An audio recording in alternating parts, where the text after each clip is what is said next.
अगर कोई इस तरह की बात बोलता है कि हम नहीं निकलने देंगे, सड़ने देंगे, तो आप समझ लीजिए कि भाई उसका दिल खरीदा हुआ अदालत है, उसके बाबूजी दादाजी बनाए होंगे अदालत। तो और आप सिंपल सा समझ लीजिए कि उनके जो भी ऑडियंस है, जो चाहने वाले हैं, उनके लिए एक अच्छी खबर है कि जुलाई तक वो बाहर आ जाएंगे। हाँ। हमारे साथ में हाई कोर्ट के प्रसिद्ध अधिवक्ता बबलू सर है, इनसे बातें करने की कोशिश करेंगे। पॉक्सो एक चल रही है रोशन रोई पे, रोशन रोई अभी सजा काट रही है, सलाखों के अंदर है, जेल के अंदर है, और कब तक रहेंगे, आखिर कब तक बरी होंगे, कई सारे मुद्दा चर्चा में आ रहा है, कई सारे कहानी है जो काफी हाईलाइट चल रहा है, निकलने वाले भी है ऐसा चर्चा चल रहा है, किरण सिंह हावी भी है, पीछे भी हट रही है, बहुत सारी चर्चा चल रहा है, सब पे पर्दा हटाने की कोशिश करेंगे सर के साथ। सबसे पहले बहुत बहुत स्वागत है सर। आपका बहुत बहुत स्वागत। सर क्या कहना चाहेंगे, रोशन रोही का मामला जो है उथल पथल हो रहा है, लेकिन लोग गुमराह है, उनके जो फैंस है जो गुमराह है, क्या फाइनली उनको आप अपडेट देना चाहेंगे? देखिए फाइनली अपडेट यही है कि 2 मंथ का है कि ऑर्डर मेरे ये बात मेंशन किया गया था न्यायालय के द्वारा कि 2 मंथ के अंदर में आप विक्टिम का एग्जामिनेशन करवा लीजिए, और अगर 2 मंथ में एग्जामिनेशन नहीं कंप्लीट होता है तो फिर रीन्यू यहाँ पे फाइल कीजिएगा, फिर यहाँ से हम रिलीफ देने का काम करेंगे। 1 मंथ बीत चुका है, 1 मंथ बाकी है, और 1 मंथ में मुझे नहीं लगता है कि एग्जामिनेशन हो पाएगा। तो 1 मंथ के बाद है कि फिर समर वेकेशन आ जाएगी, कोर्ट बंद हो जाएगी, तो समर वेकेशन के बाद हम लोग रिन्यू फाइल करेंगे, और रिन्यू जब फाइल करेंगे तो वहाँ से फिर बेल उनको कंफर्म है कि वहाँ से बेल उनको मिलेगा और वहाँ फिर रिलीज हो जाएंगे।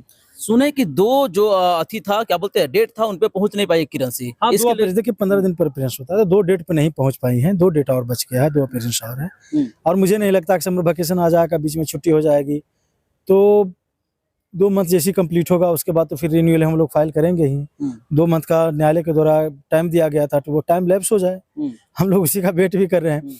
और क्यों नहीं आई ये किरण सिंह, ये तो भाई वही बता सकती हैं, इंटरनल क्या हुआ है, कंप्रोमाइज किए हैं कि क्या सीटिंग हुआ है, नहीं क्या है, मैं उतना डिटेल्स जानता हूँ नहीं, हम लोग को जो केस है उस पर लॉ है उस पर काम करते हैं।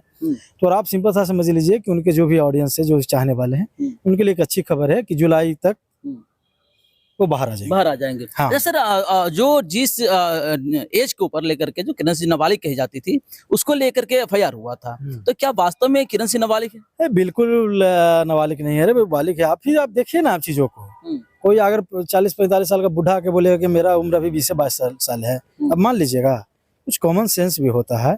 और आप जिस आधार कार्ड से एफआईआर हुआ था, उस आधार कार्ड का कोई वैलिडिटी ही नहीं है। आप सिंपल सा समझिए, सुप्रीम कोर्ट का गाइडलाइंस है, केस लॉज है कि भाई हम आधार को प्रूफ नहीं मानेंगे डेट ऑफ बर्थ, क्योंकि आधार को बहुत आसानी तरीके से, इजीली तरीके से मैनिपुलेशन उसका किया जा सकता है, ठीक है ना। तो हम मानेंगे कि मार्कशीट है, इसी को हम मानेंगे, या फिर अगर किसी के पास वो भी नहीं है तो फिर जो मेडिकल जो साइंस होता है उसके द्वारा डीएनए मेडिकल टेस्ट से होता है, तो कार्बन मेथड जो होता है उससे जांच पता लग जाता है कि आपका जो एज है कि एक्चुअल एज क्या है, आसपास का ऑलमोस्ट पता लग जाता है। और आप सिंपल सा समझ लीजिए कि जो आधार कार्ड से एफआईआर हुआ सब फर्जी है, 3-3 4-4 मार्कशीट है, 3-3 4-4 से आधार कार्ड बना हुआ है, तो सारे तो फैब्रिकेटेड है ही ना।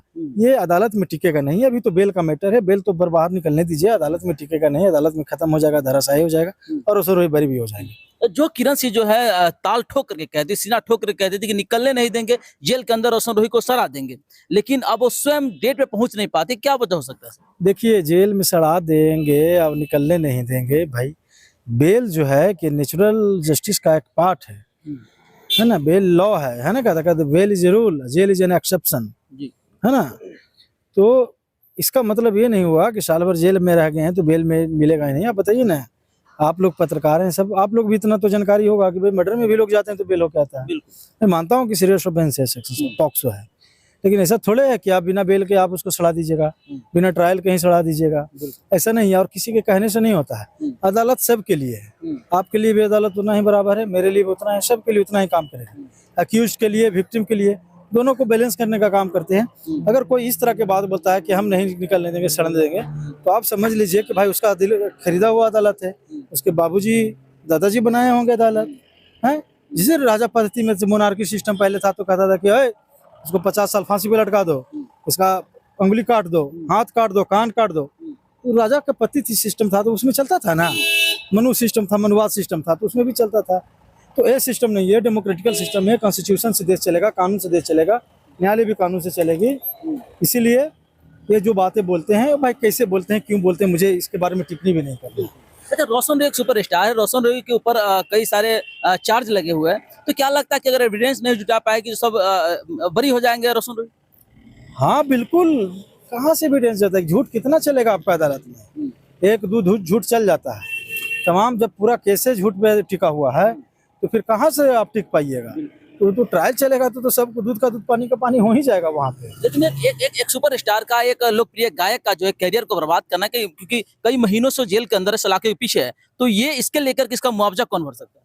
मुआवजा अब तो ये रोशन रोहित चाहेगा तो मनहानि मुकदमा ठोक सकता है, लेकिन ये तभी होगा जब ये बरी जब हो जाएंगे केस में, तब वो चाहे तो मैलिशियस प्रोसिक्यूशन, डिफेमेशंस और तमाम तरह के जो भी लॉ है वो चाहे तो लगा सकते हैं, और उसमें मुकदमा 1 करोड़ 2 करोड़ 4 करोड़ का जो भी है वो अपना लगा सकते हैं।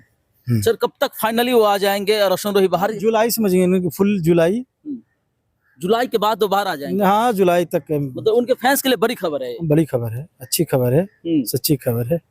ठीक है, बहुत बहुत धन्यवाद सर समय देने के लिए। तो दोस्तों, क्या कहना चाहेंगे? हमारे साथ में बबलू सर थे, जो हाई कोर्ट के जो है वरिष्ठ एडवोकेट है, और कई सारे मुद्दा पे पर्दाफाश करके रखे हुए हैं, कई सारे मुद्दा पे काफी खुल करके बोलते भी है। बाकी आप देख रहे थे हमारे चैनल को, तो अच्छा लगे तो वीडियो को लाइक शेयर कीजिएगा और कमेंट कर जरूर बताइएगा कि सर का ओपिनियन आपको कैसा लगा। सो जय हिंद।